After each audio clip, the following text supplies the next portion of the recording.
सुमित भाई हल्का डाउन हो।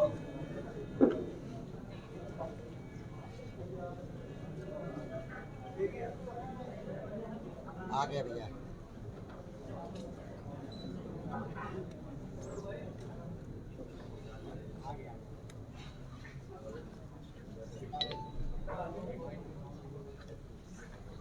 मोबाइल नीचे करो।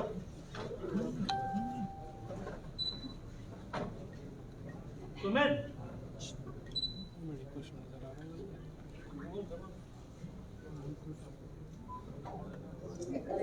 जी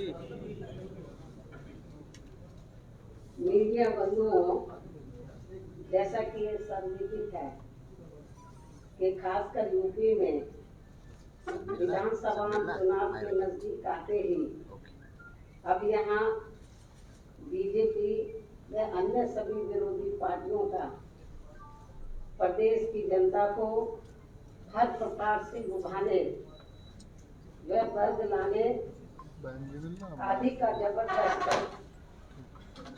नाटक शुरू हो गया है।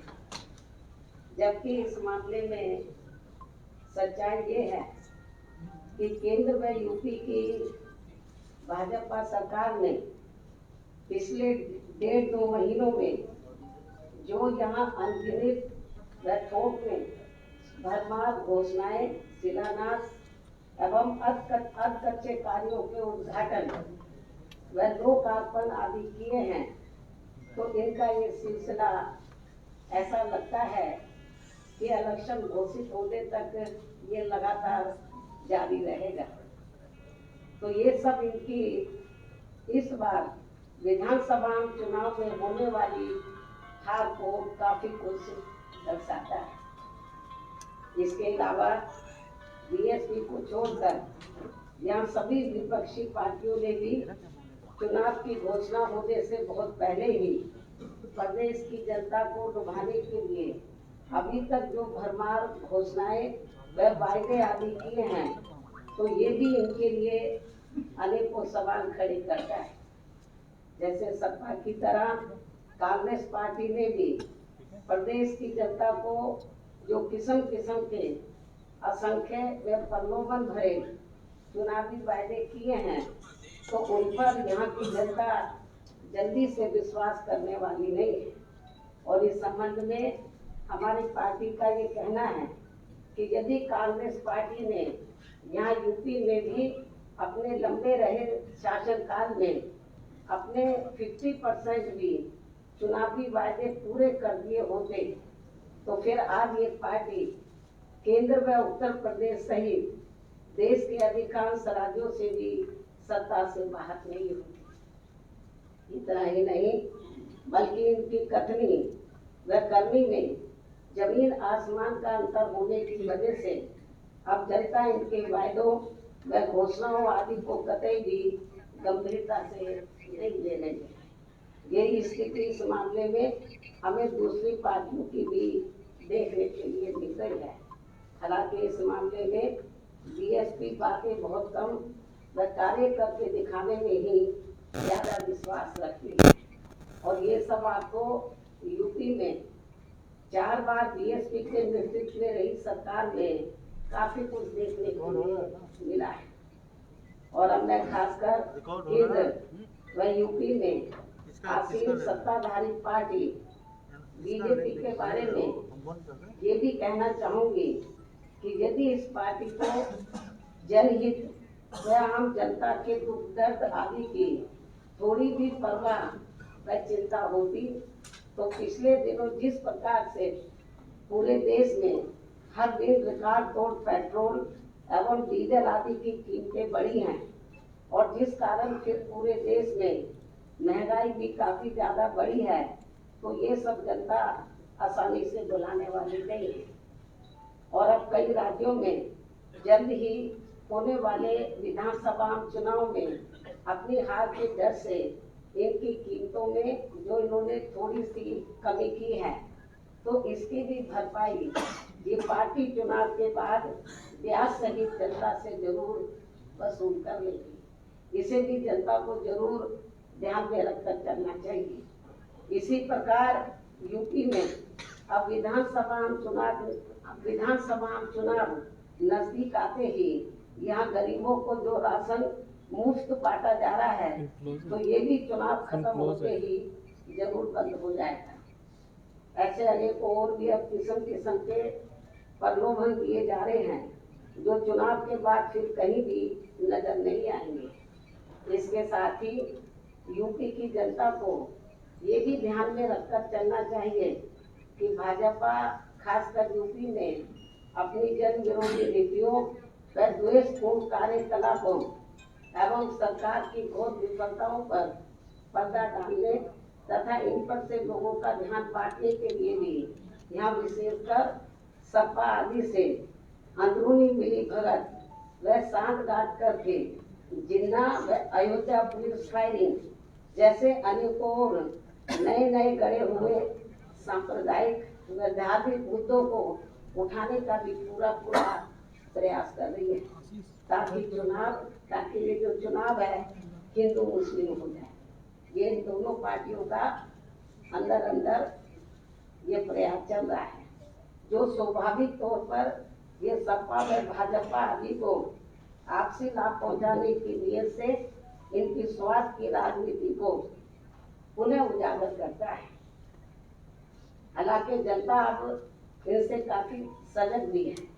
साथ ही बीएसपी को ये पूरी उम्मीद भी है कि अब प्रदेश की जनता इनके इस प्रकार के किसी भी षड्यंत्र का शिकार होने वाली नहीं है। वैसे ये बात भी सर्वविदित है कि सपा व भाजपा की राजनीति हमेशा एक दूसरे के पोषक रख रही है और इन दोनों पार्टियों की सोच जातिवादी एवं सांप्रदायिक होने के कारण इनका अस्तित्व एक दूसरे पर ही आधारित रहा है। इसी कारण जब सपा सत्ता में होती है तो भाजपा मजबूत होती है और जब बीएसपी सत्ता में रहती है तो भाजपा कमजोर होती है।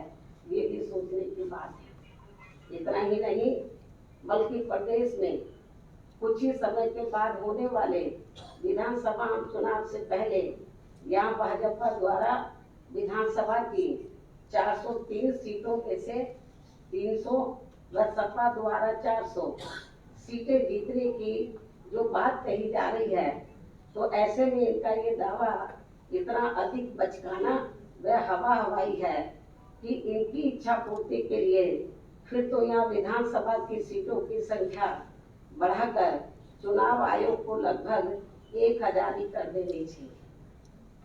खैर, चुनावी दावों व वादों पर यहाँ अपने देश में ना तो कोई टैक्स लगता है और ना ही उसके लिए किसी खास निष्ठा व ईमानदारी की जरूरत ही होती है। इसलिए आने वाले वक्त में पूरी तरह से स्वतंत्र व निष्पक्ष चुनाव ही ये बताएगा कि किसमें कितना है धन। इसके साथ ही यहाँ मैं ये भी याद दिलाना चाहती हूँ कि कोरोना काल में कोरोना पीड़ितों व बाढ़ के समय में बाढ़ पीड़ितों आदि की भी मदद करने के मामले में बीएसपी ने हमेशा सबसे पहले इसकी पहल की है और यहाँ हमारे लोगों ने अपने अपने आर्थिक सामर्थ्य के हिसाब से बिना ढिंढोरा पीटे हुए यहाँ अति गरीबों व जरूरतमंदों आदि की लगातार मदद की है।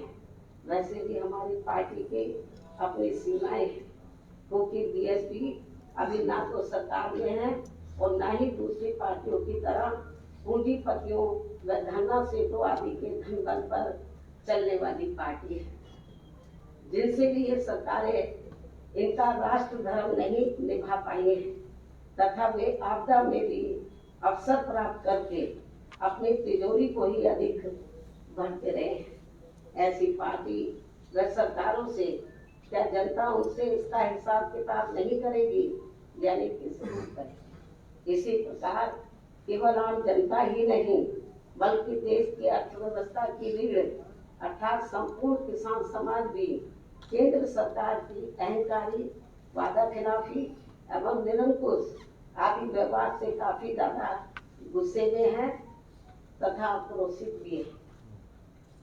इतना ही नहीं बल्कि इनकी जातिवादी संकीर्ण पूंजीवादी व अन्य गलत नीतियों व गलत कार्य प्रणाली की वजह से उत्तर प्रदेश सहित पूरे देश में दलित, शोषित, पिछड़ा वर्ग, मुस्लिम व अन्य धार्मिक अल्पसंख्यक समाज के लोगों के साथ साथ सब समाज में से खासकर गरीब, मजदूर, बेरोजगार, छोटे व्यापारी, कर्मचारी एवं अन्य मेहनतकश लोग भी अपनी विभिन्न समस्याओं को लेकर काफी ज्यादा दुखी व परेशान भी हैं।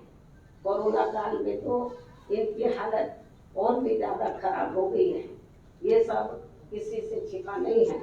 और अब मैं आप लोगों को अपनी पार्टी के बारे में भी ये बताना चाहती हूँ कि मैंने पिछले महीने 9 अक्टूबर को मान्यवर श्री काशीराम जी की पुण्यतिथि के मौके पर अपनी पार्टी के लोगों को अति महत्वपूर्ण कार्य ये दिया था कि यूपी की हर विधानसभा की सीट में पार्टी द्वारा गठित की गई सभी पोलिंग बूथों की कमेटियों की दिनांक 21 अक्टूबर से समीक्षा की जाएगी तथा चुनाव को खास ध्यान में रखकर उन्हें कैडर भी दिया जाएगा।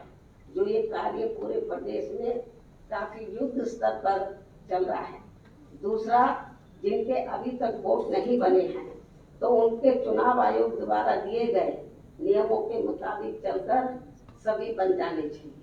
ये भी कार्य इस समय काफी तेजी से चल रहा है। इसके अलावा आप लोगों को ये भी मालूम है कि बीएसपी दूसरी पार्टियों की तरह चुनाव होने के नजदीक एक एक सीट पर कई प्रत्याशियों के जरिए भीड़ इकट्ठा करके अपनी हवाई ताकत दिखाने में नहीं बल्कि जमीनी स्तर पर पार्टी के जनाधार को बढ़ाने में ही ज्यादा विश्वास रखती है।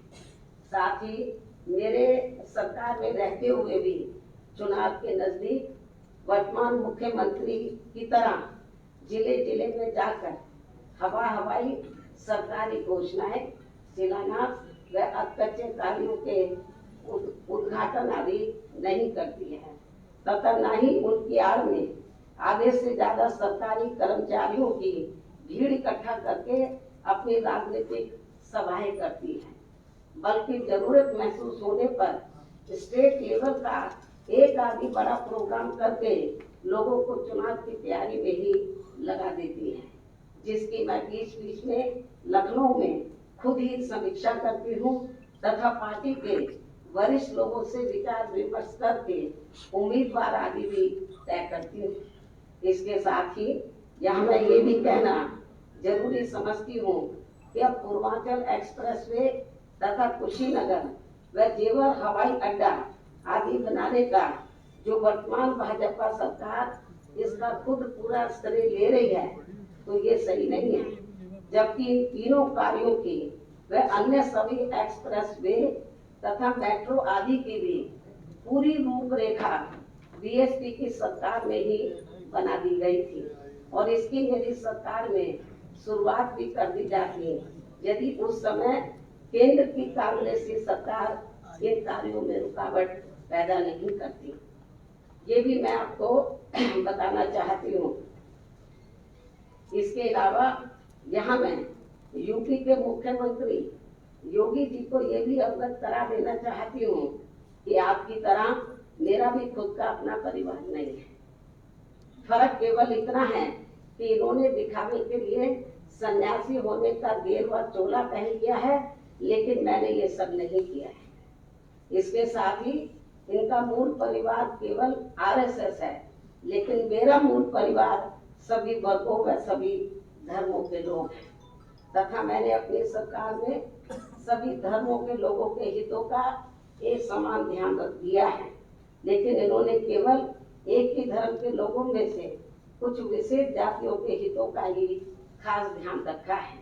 इतना ही नहीं बल्कि पार्टी में यदि मेरे भाई बहन व रिश्ते नाते तथा पार्टी के अन्य लोगों के भी भाई बहन व रिश्ते नाते आदि निस्वार्थ भावना से कार्य करते हैं तो ये कोई परिवारवाद नहीं होता है। ये सब भी इनको ध्यान में रखकर तब बीएसपी के ऊपर कोई उंगली उठानी चाहिए। इन्हें कुछ जरूरी बातों के साथ ही अब मैं अपनी बात यही समाप्त करूं, लेकिन इससे पहले मैं उत्तराखंड के आज 21वें स्थापना दिवस के मौके पर वहां की जनता को हार्दिक बधाई एवं ढेरों शुभकामनाएं देती हूँ। हालांकि 21 वर्षों में वहाँ जितना विकास का उत्थान आदि होना चाहिए था वो नहीं हुआ है, ये भी काफी चिंता की बात है। इसके साथ ही छठ पूजा के चल रहे पर्व पर भी, त्योहार पर भी मैं इनके अपार मानने वाले लोगों को पूरे तय दिल से शुभकामनाएं देती हूँ। शायद आप लोगों को मालूम है कि हमारी पार्टी के जो राष्ट्रीय महासचिव है श्री एस.सी. मिश्रा जी, इनका आज जन्मदिन है। इनको भी मैं इनके जन्मदिन की हार्दिक बधाई एवं शुभकामनाएं देती हूँ। अंत में मैं अपनी बात यही समाप्त करती हूँ। धन्यवाद। एक एक करके पूछो।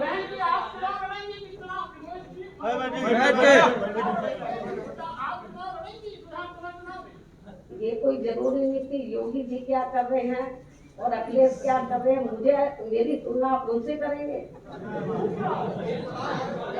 बहुत सही।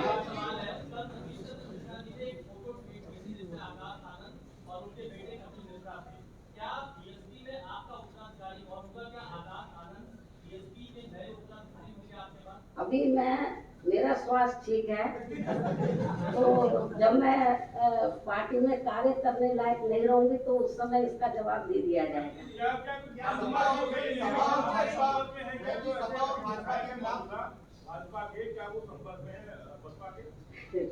अब ये तो अंदरूनी बात है, ये तो ओपन नहीं करने देंगे।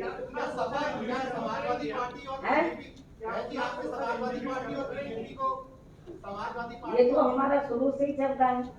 नहीं, सवाल है जब आपने समाजवादी पार्टी और बीजेपी को काफी निशाने पे लिया। मेरा सवाल है, क्या इन दोनों को हराने के लिए किसी तरीके के अलायंसेस का विकल्प खुला है बीएसपी? मैंने एक बार नहीं कई बार बोला, प्रेस के जरिए भी, ट्वीट के जरिए भी। आज फिर मैं आपकी गलतफहमी को दूर कर देना चाहती हूँ कि बहुजन समाज पार्टी किसी भी पार्टी के साथ किसी भी प्रकार का कोई चुनावी समझौता नहीं करेगी।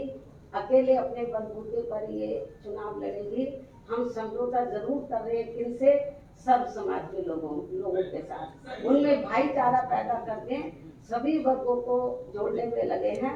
और ये जो गठबंधन है तो ये स्थायी रहेगा और इस ओर हमारा ध्यान है, न कि दूसरी पार्टियों के साथ गठबंधन करने का कोई इरादा है। अब आपको मालूम है, ये बड़े होते नेता और कुछ जनाधार होता तो मैं उनको निकाल दीजिए, वो तो निकाले हुए लोग हैं।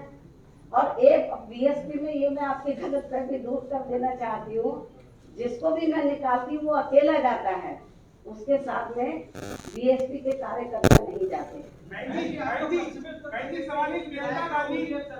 आपको लगता है कि पश्चिम उत्तर प्रदेश में आपके साथ में सवाल उठा है? कौन बोलता है? ये तो आप बोल रहे हैं।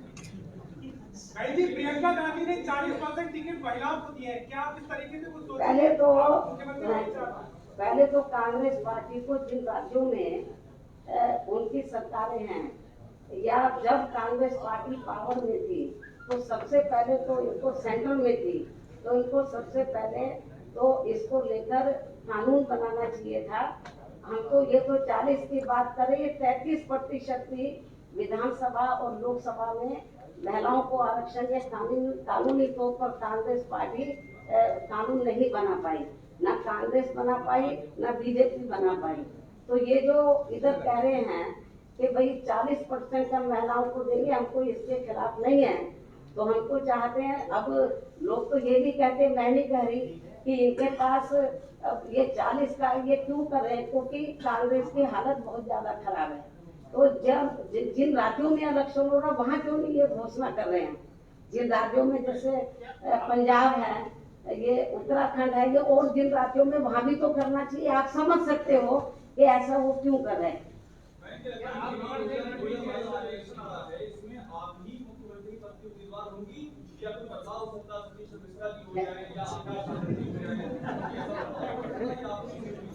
आपको ये मालूम है कि ये जो चुनाव है मेरे नेतृत्व में लड़ा जा रहा है और पूरे यूपी में सब समाज के लोगों की ये दिली इच्छा है कि हम बहन जी को 5वीं बार यूपी का मुख्यमंत्री बनाएं।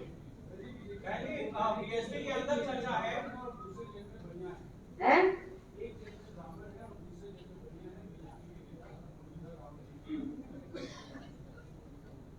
ये तो आप उन्हीं से पूछो इस सवाल का जवाब है।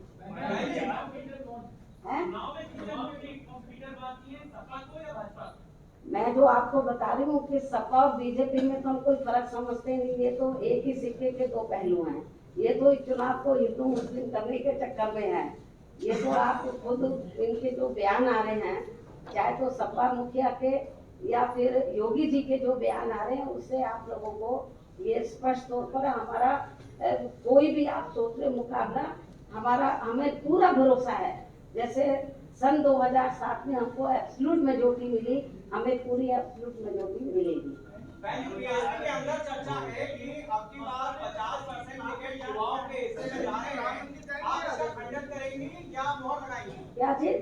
बीएसपी के अंदर ही चर्चा है कि 50% टिकट बहन जी इस बार युवाओं को देने जा रही हैं, इसका खंडन करेंगी कि मोहर लगाएंगी?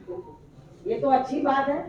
यदि यंग ब्लड आगे आता है तो ये तो अच्छी बात है। जब सूची जारी होगी, नहीं, जब सूची जारी होगी तो आपको मालूम पड़ जाएगा।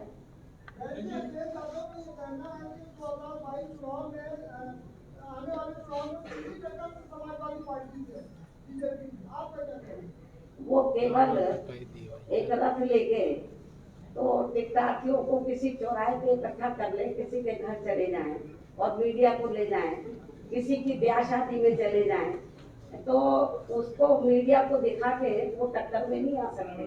टक्कर देखनी चाहिए थी तो इनको 9 अक्टूबर को देखते कई लाख लोग थे।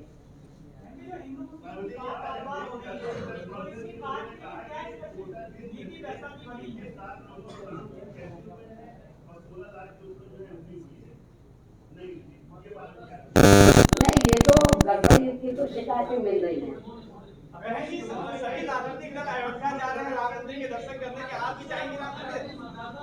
मतदाता सूची में इस किस्म की शिकायतें, गड़बड़ी की शिकायतें मिल रही हैं।